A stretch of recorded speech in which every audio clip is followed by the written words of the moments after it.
It's time to dive beneath the surface and into the minds and hearts of your favorite celebrities and pop culture icons. Welcome to Up and Adam.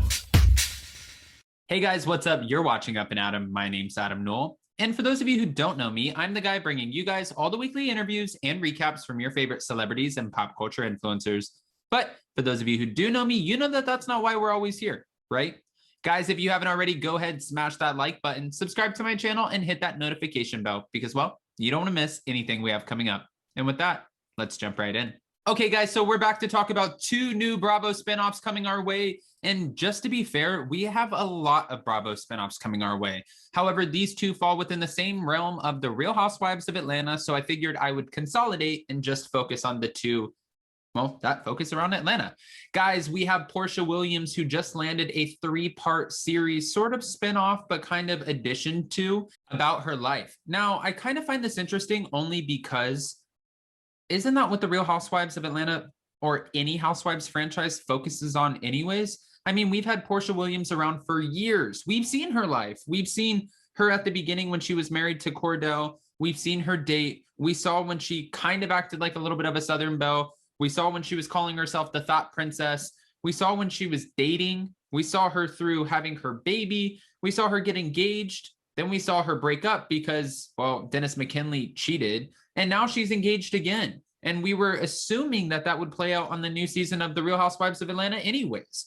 I don't necessarily know how or why Bravo gave her a spinoff. And I'm pretty sure, well, maybe it's to reward her and focus on the fact that she has been obviously very active with being on the front lines of the Black Lives Matter movement. She is an activist and she's using her public figure to really put herself out there, raise awareness within the community, and give back. So she's doing all the right things in that sense. And maybe Bravo just wants to kind of focus on that. Now, I find this interesting because a lot of fans, subscribers even, comment and they say Porsha Williams is not a front runner for the Real Housewives of Atlanta. She shouldn't be here. We don't care. We don't want to watch her anymore. We're over her. However, guys, I hate to tell you, but it's kind of her show at this point. She is the front runner. I mean, Kenya Moore is also a front runner, but it really focuses around Porsha and the drama that she stirs up and the drama that Kenya Moore stirs up. Think about it. Just hear me out for a second. Cynthia Bailey doesn't really add a whole lot as far as like drama or keeping the storylines moving. You know, Kandi Burruss, she's there, but she's also a name. And as we've seen with LaToya Ali coming on from her thousands, hundreds of thousands of subscribers on YouTube, they thought that she would be able to bring another element and bring her own fans to the Real Housewives of Atlanta. So having that celebrity attached to your name really can benefit you when it comes to casting. I just want to say that.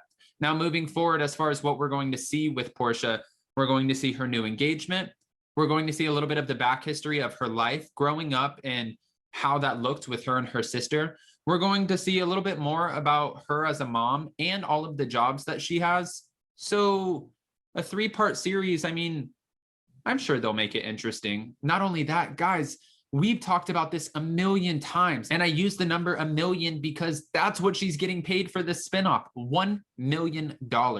We talked about the fact that the Real Housewives get paid out the wazoo, and I've had so many of you tell me, Adam, there's no way. They barely make 6 figures. They don't make millions.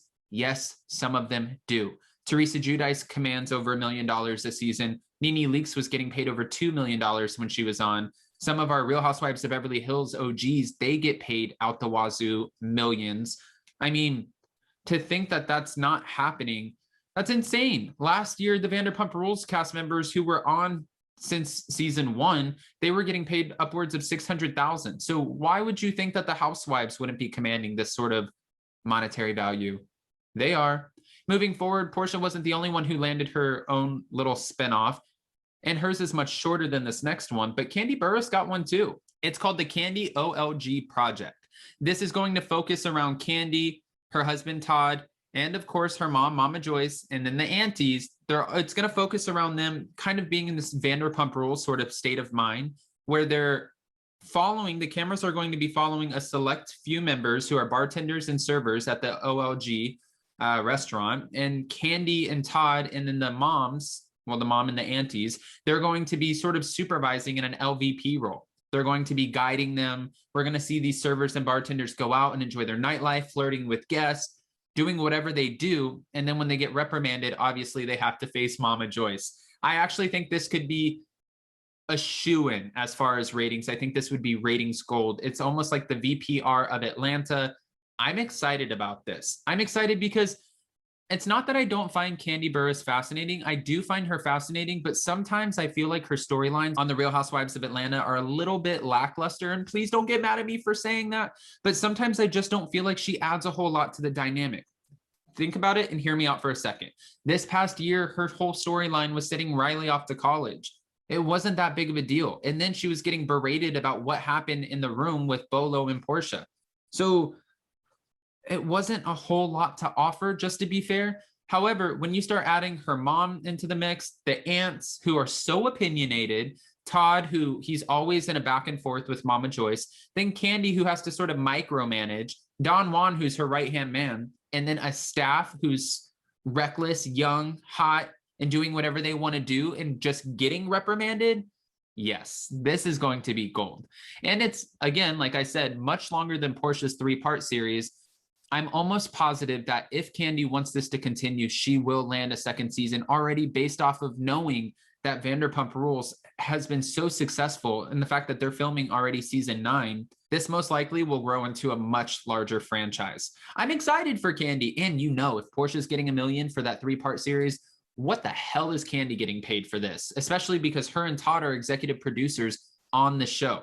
With that, I'm sure that not only are they going to deliver one hell of a show, but it's just going to blossom into something much bigger. I can see it. I'm not a fortune teller. I'm not a psychic, but I just have a gut feeling. Now, guys, we've also been talking about the Porsha Fallon drama. We've been talking about this over and over, and fans want to know 2 things. One, how long was Porsha and Simon Gobadia, Fallon's ex-husband, well, soon to be ex, because technically that divorce is not finalized.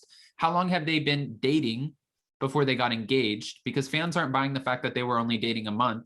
And then fans want to know if Porsha Williams is pregnant. When she was taking her photos next to Dennis and Simon, and she had her ring, and she was saying, listen, look at these 2 men who came together, and this is power, you know, like, good for them. They can support each other in a co-parenting situation. When she was doing all of that and she was wearing this dress, the dress sort of looked like kind of just a flowy, sort of like muumuu, high designer muumuu dress. No shade at all, but that's the best way. I'm not a designer, so I don't know how to describe fashion, but kind of like this flowy muumuu dress that just kind of flows out. And the way she's standing, fans are speculating, okay, girl, we think you have a baby in there.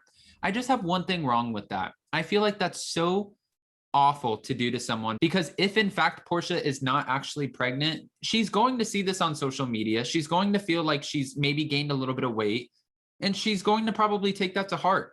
Now, I know what you guys are thinking. You know, she's a public figure. You have to learn how to take the scrutiny. You have to roll with the punches. Yes, I get all of that. But at the end of the day, it doesn't mean she's not a person and she doesn't feel. So when you're criticizing her looks or her weight, I mean, I get, you know, comments about sometimes if people think I lose weight or gain weight, and it bothers the hell out of me. It makes me obsess about it. I get weird. So I can only imagine when you're on a much bigger platform and everyone's speculating. I feel like that's terrible. And I just wanted to give my stance on that a little bit. However, I'm not just here to give you guys my opinion on everything that's going on. I want to hear your opinions too. One, are you guys interested in this new Porsha spinoff, this 3-part series that's going to go over her life as a mom, a businesswoman, and navigating her new relationship? Are we into it? And what do you guys think about her getting paid $1 million for it? And also, what do you think about Kandi's new Kandi OLG project? I think this is gonna be so good. I'm so excited. Are you guys into it, or are we over it?